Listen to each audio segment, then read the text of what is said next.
Well, thank you for joining us today. Today, we'll get a state of the pandemic update from Dr. Walensky, and Dr. Fauci will highlight the latest science. But first, I want to start with the important announcement the president made yesterday. We reached our 100 million shots goal in just 58 days, weeks ahead of schedule. Achieving this goal is a direct result of deliberate, aggressive actions guided by the president's whole of government national strategy to end the pandemic.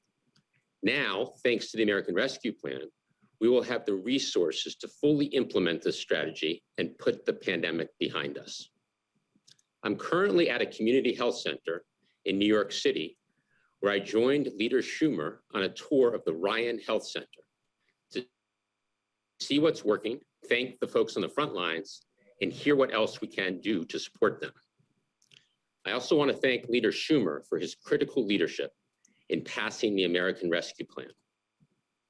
Today, I'll give a brief update on our three-part strategy on vaccinations. First, more vaccine supply. Second, more vaccinators in the field. And third, more places to get vaccinated. On vaccine supply, the president has taken aggressive action to move up the production timelines for all three vaccines, Pfizer, Moderna, and Johnson & Johnson. As a result, by the end of May, we will have enough vaccine for every adult in the United States. This week, about 22 million doses went out to states, tribes, and territories, and through the federal channels, including pharmacies and community health centers. That's more than 2.5 times the weekly supply that was being distributed when we took office. On vaccinators in the field, we've deployed nearly 6,000 federal personnel to serve as vaccinators and support vaccinations, including over 2,000 active duty military men and women. At the president's direction, that number will grow to more than 6,000 active duty troops over the coming weeks. On places to get vaccinated, we've increased the number of convenient and trusted places for people to get a shot. We provided federal support for more than 600 community vaccination sites. We've administered more than 1 million shots at federally run community vaccination sites across the country. And more than 60% of those vaccinations have been administered to minority populations. That includes 2 sites right here in New York City, one in Brooklyn and one in the Queens. And the American Rescue Plan will allow us to continue to increase the number of community vaccination centers. We launched the federal pharmacy program, which has allowed millions of Americans to get a shot in their local pharmacy, the same way they get their flu shot. Last week, the president committed to doubling the number of pharmacies participating in the program.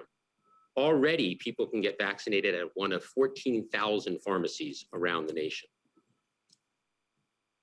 For Americans who aren't near a pharmacy or a community vaccination center, we've supported more than 500 mobile clinics to meet people where they are. And today I'm at the Ryan Health Center.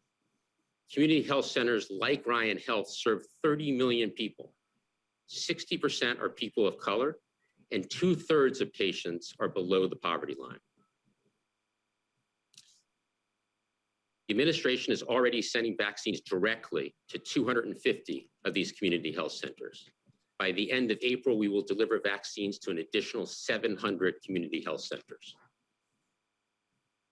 This work is a result of the Biden administration's partnership with state and local officials, federal workers, and the nonprofit and private sectors, and it is leading to significant progress.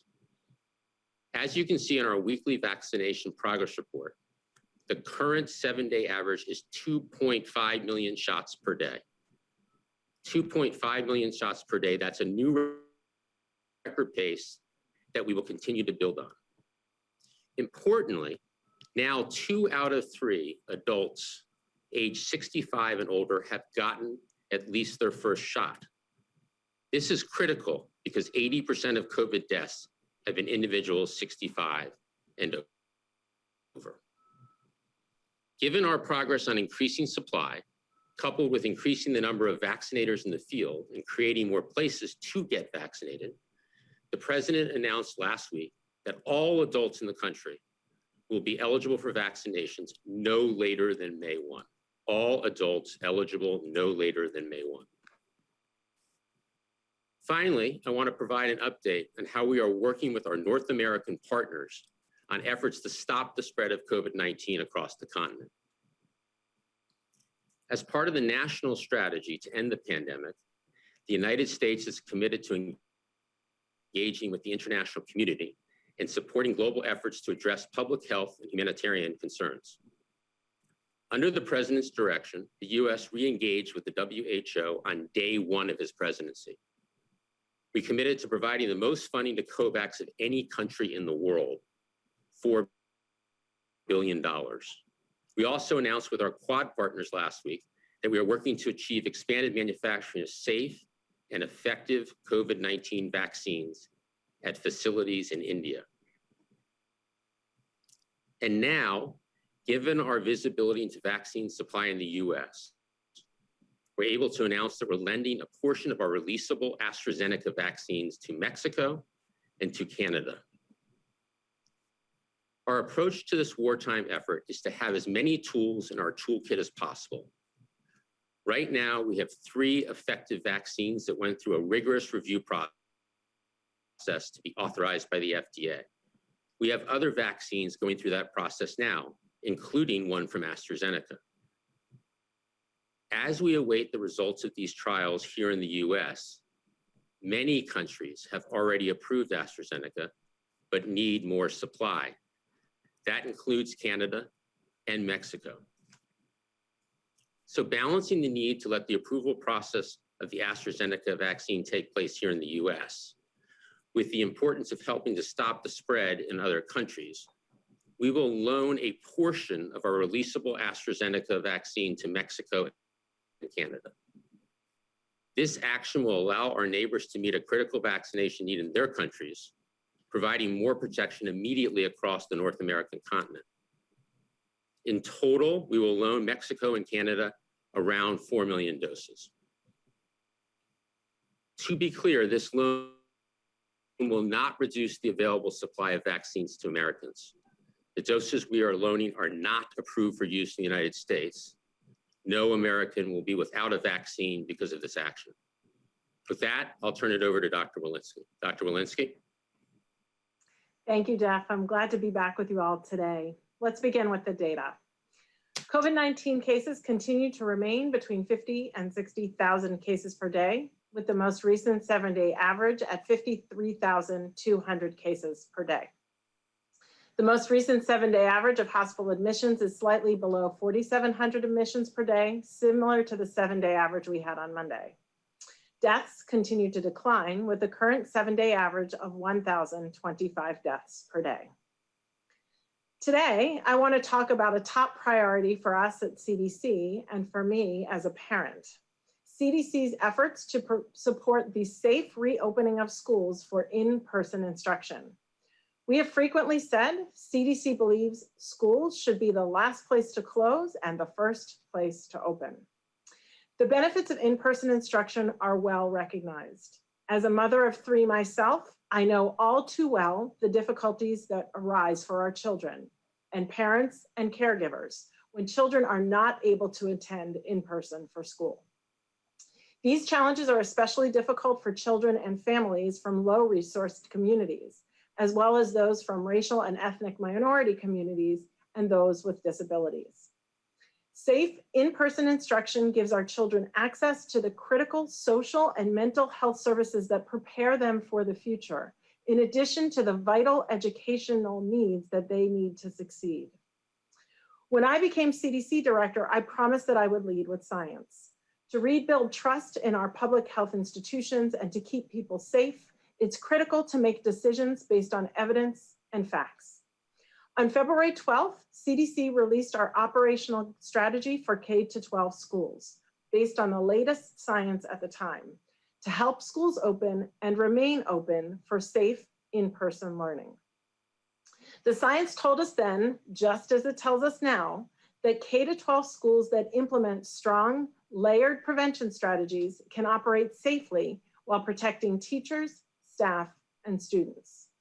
We have seen data demonstrating that this is safe, even in areas of high community spread. CDC's operational strategy focuses on 5 key layered mitigation measures for schools conducting in-person learning. These include universal and correct use of masks, physical distancing, hand washing and respiratory etiquette, cleaning to maintain healthy facilities, and diagnostic testing with rapid and efficient contact tracing in combination with isolation and quarantine and in collaboration with local health departments. When we released the operational strategy, I said that CDC was going to follow the science and would update our guidance as new evidence emerged. This is essential since the science of COVID-19 is rapidly changing with new data emerging every week. Since the initial release, CDC scientists have been actively reviewing the latest science and conducting their own studies to expand the evidence base. And we now have new information to help us refine our recommendations, specifically for physical distancing. Last week, the journal Clinical Infectious Diseases published a study that looked at COVID-19 in 251 Massachusetts school districts over a 4-month period of time. It found that physical distancing of at least 3 feet between students could safely be adopted in school settings when everyone, students and staff, wore a mask at all times. And today, CDC is publishing 3 new studies in the MMWR that add to this evidence base.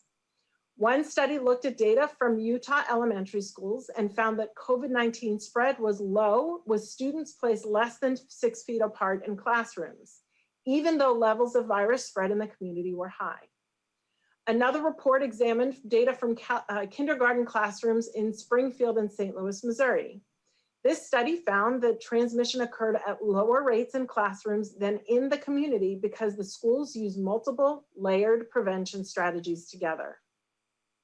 And the third study looked at COVID-19 rates among students in Florida and found that 60% of cases in students were not related to spread in schools. It also found that resuming in-person activity was not associated with proportionate increase in COVID-19 cases.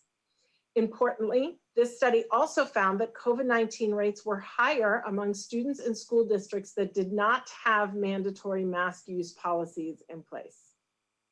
Layered mitigation strategies, including strict use of masks among students and a distance of at least 3 feet between students, were common factors among the schools in these studies that demonstrated decreased transmission from COVID-19. This additional evidence continues to underscore why it is so important for schools to use layered prevention strategies to provide the greatest level of protection. So in light of the expanded evidence on physical distancing, today, CDC is pleased to update our recommendations for physical distancing between students in classrooms in our K-12 operational strategy. Specifically, in elementary schools, CDC is now recommending that all students remain at least 6 feet apart in classrooms where everyone is wearing a mask, regardless of whether community COVID-19 risk is low, low, moderate, substantial, or high. In middle and high schools, CDC is also recommending that students be at least 3 feet apart in classrooms where everyone is wearing a mask and the community level of risk is low, moderate, or substantial. Because COVID-19 is spread more likely among older students, CDC recommends that middle and high school students should be at least 6 feet apart in communities where COVID-19 risk is high, unless cohorting is possible. Cohorting is when groups of students are kept together with the same peers and staff without close interaction with other groups or cohorts to reduce the risk of spread throughout the school. We recognize that cohorting is harder in high school students, but the science indicates that these students are also at higher risk of transmitting SARS-CoV-2. I want to emphasize that these recommendations are specific to students in classrooms with universal mask wearing. CDC continues to recommend at least 6 feet of distance between teachers and staff and other adults in the school buildings and between the adults and students in common areas in the school. When masks cannot be worn, such as when eating, During activities such as singing, band practice, sports, exercise, and other activities that can increase exhalation, these activities should be moved outdoors or to large, well-ventilated spaces when possible. And 6 feet should also be used in community settings outside the classroom. Today's announcement builds on our ongoing efforts to support teachers, school, staff, and students, as well as our work and educational and public health stakeholders to provide the guidance, tools, and resources to get our nation's schools open as quickly and safely as possible. This includes our plan to invest $10 billion to support COVID-19 diagnostic and screening testing for teachers, staff, and students, which we announced on Wednesday. And our ongoing work to get teachers and school staff vaccinated during the month of March through more than 9,000 pharmacies in our federal retail pharmacy program that are now prioritizing vaccination appointments for teachers and staff who work in K-12 schools. If you're an eligible educator or school staff member and have not yet been vaccinated, I encourage you to go to cdc.gov to learn more about how you can sign up for an appointment through this program. I'm hopeful that we are turning a corner on this pandemic. Getting our children back to school in-person instruction as soon as possible is a critical first step in doing so. I'm grateful to all the scientists who produced the evidence to address the key question, such as the distance required to remain safe, so that we can move quickly to this end. Thank you. I look forward to your questions, and I'll now turn things over to Dr. Fauci. Thank you very much, Dr. Walensky. I'd like to spend the next couple of minutes in addressing an issue which is on the forefront of the minds of many people, and that relates to the threat of a variant of concern, particularly the B.1.1.7 variant, which right now, as we know, is causing a significant degree of concern in Europe, where the flare and the surge that they are seeing is directly related to the variant 117.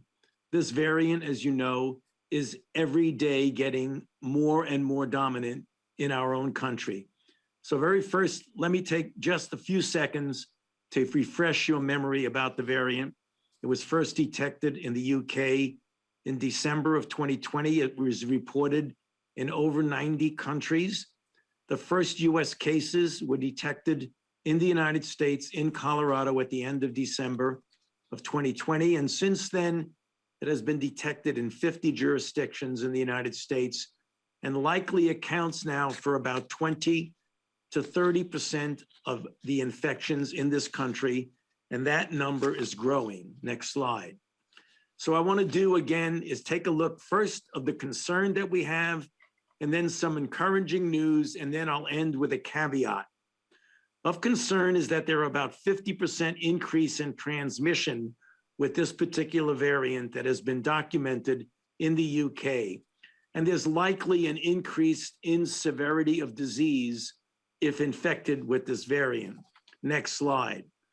This is an example of that. If you look at the daily confirmed cases in certain selected European countries over a period of time, and as you can see, the last date on this slide is March 17th. This is what I referred to previously about the surges that are going on in Europe at a time when we've reached this point of plateauing that Dr. Walensky mentioned to you, where we're now at 53,200 cases per day on a 7-day average. This strongly suggests that there's an increase in transmissibility in the European countries associated with 117. What about severity of disease? Next slide. In a couple of UK studies, this one, looking at over 54,000 matched pairs of participants in the UK, in which one person was infected with the B.1.1.7 and another one with the previously circulating variant, there was a 64% increased risk of death for those with the B.1.1.7. Next slide. In this similar study in the UK, there was about 5,000 deaths that were analyzed where there was the presence or absence of 117, and again, an estimated 61% higher risk of death with B.1.1.7. Next slide. What about some encouraging news? There has been a minimal impact on viral neutralization by EUA monoclonal antibodies. And importantly, for what we are doing in the United States with vaccines, there's been a minimal impact on viral neutralization, either by convalescent plasma or, importantly, by post-vaccination sera. Next slide. And so on this last slide, as you can see with Israel as an example, where the B117 predominates, as their vaccine doses into the arms of individuals increase, you're seeing a very dramatic and steady diminution of cases, which is underscoring the effect and the capability of the currently utilized vaccines against 117. With that encouraging note, I want to end with a big caveat. The way we can counter 117, which is a growing threat in our country, is to do two things: to get as many people vaccinated as quickly and as expeditiously as possible with a vaccine that we know works against this variant, and finally, to implement the public health measures that we talk about all the time, and that was on Dr. Walensky's slide: masking, physical distancing, and avoiding congregate settings, particularly indoors. I'll stop there and back to Jeff. Thank you, Dr. Fauci. And before we open it up for questions, I spoke at the beginning about reaching the president's goal to administer 100 million shots in his first 100 days, and we accomplished that in just 58 days. This week, we've also announced a number of steps to help deliver on the president's goal to get our schools reopened. As Dr. Walensky just discussed, the CDC continues to work to update its guidance for schools as the science evolves. Earlier this week, we announced that schools will receive $10 billion in funding for testing programs and nearly $130 billion to help schools invest in mitigation strategies like PPE, additional space, hiring more teachers. And at the president's direction, we're also working to get all educators vaccinated. With that, we'll open it up for a few questions. All right, and I know there's a lot of questions today, so please keep your questions to one question. First, we will go to Ann Flaherty at ABC. Hi, thanks for taking my question. Dr. Walensky, can you address the criticism by some of the unions that the research that you're looking at in schools does not address underfunded urban schools? And on the testing, you've encouraged testing, but these tests, these rapid tests, are not widely available on the market, even with the additional $10 billion. How soon before schools can test? Yeah, thank you for that question, Anne.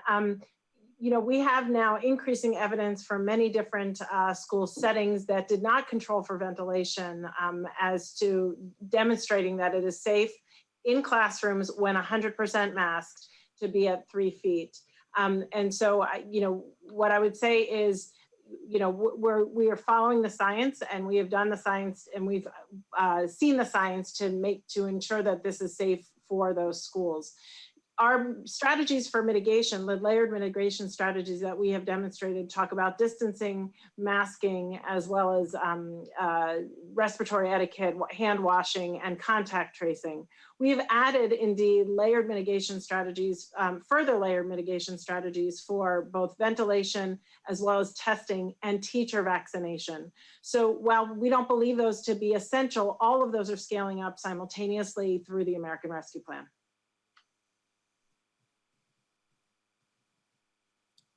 Next question. Next, we'll go to Erin Billups at Spectrum News. Hi, thanks for taking my question. So a growing number of studies are finding that the second shot of the mRNA vaccines are unnecessary for people previously infected with COVID-19. In France, they've changed their policy based on this. Are there any discussions happening to consider a change in dosing policy for the US in light of these findings, particularly because research is showing that second doses are effectively wasted on those with pre-existing immunity? Let's go to Dr. Fauci. Dr. Fauci? Yeah, yes, there's no doubt that for the preliminary studies that we have seen right now, that vaccination of an individual who has been previously infected has a much greater increment in the level of neutralizing antibodies compared to an individual who has just been vaccinated and received a second dose. Now, obviously, the places that are now looking at that are those that have a true paucity of vaccine doses. But as you've heard from Jeff just recently, we are now at a position where we are giving between 2 and 3 million doses a day. If there were a dramatic shortage, I think that's something that you would want to consider, but that's not something that we'll be making a policy about soon. Thanks. And importantly, we have enough doses now, driven by the president's action, for all adult Americans by the end of May. Next question. Next, we'll go to Michael Wilner at McClatchy. Thanks everyone for doing this. I'd like to ask about these FEMA-run federal mass vaccination sites and clarify some confusion I'm hearing that's out there. In Florida, we understand that the sites are now transitioning to only administering second doses and will then close up shop. So 2 questions, specifically one on Florida. Are those mass sites closing? And then secondly, and more broadly, are all of these federal mass vaccination sites intended to stand up for only a couple weeks at a time? Thanks. You know, I don't know the specifics on Florida. We can follow up on that, but I can say across the board, these sites are really an important opportunity to increase the number of places where Americans can get vaccinated. And as I said in my opening comments, we're now well over 1 million shots, doses administered at the federal sites. The federal sites are seen as very well run and importantly, not only efficiently and effectively delivering vaccines, but doing so in an equitable way. So the plan is for the federal sites to continue. We'll get back to you with any specifics on the Florida site. Next question. Next, we'll go to Caitlin Collins at CNN. Thank you very much. I have a question for Jeff and a question for Dr. Walensky. Jeff, can you just explain what do you mean by loan when you're saying that we're loaning vaccines to Mexico and to Canada, these AstraZeneca vaccines? Does that mean that they're going to reimburse the US for these or return this amount of AstraZeneca doses? Could you just explain that? And then Dr. Walensky, could you say, was the CDC pressured by teachers unions not to change this guidance to 3 feet from 6 feet in schools? So thank you, Caitlin. The structure of a loan, that's what makes most sense, given what we're balancing here, which is helping our global partners while they have a critical need, and we await the results of the clinical trials here in the US and FDA action on AstraZeneca in the next several weeks. So this arrangement helps Canada and Mexico in the moment meet that critical need while ensuring that they return those doses through the company, through AstraZeneca later in the year. Dr. Walensky? Great. Yeah, thank you, Caitlin, for that question. First, let me just acknowledge what the teachers have had to do this year in the context of COVID-19 and how they have had to evolve their thinking and their curricula and how they teach their students in truly an overwhelming and challenging time. I've spoken to the teachers unions. They know that we need to follow the science and to make our guidance based on that science, and they've been very respectful of that. Next question. Next, we'll go to Kristen Welker at NBC. Hi, everyone. Thanks for doing the call. Can you address the fact that there has been an uptick in cases in some states, New Jersey, New York, Rhode Island, to name just a few? Why do you assess this is happening now, given the fact that people are getting vaccinated, and how concerned are you about it?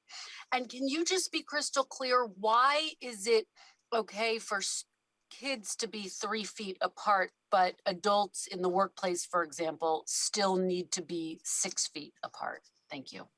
So let's have Dr. Fauci answer the first question about increases in some states and Dr. Walensky on 3 versus 6 feet. Dr. Fauci. Yeah, thank you very much, Jeff. Yes, that's an excellent question, and it really relates to what we have been saying on the past few briefings that we've given.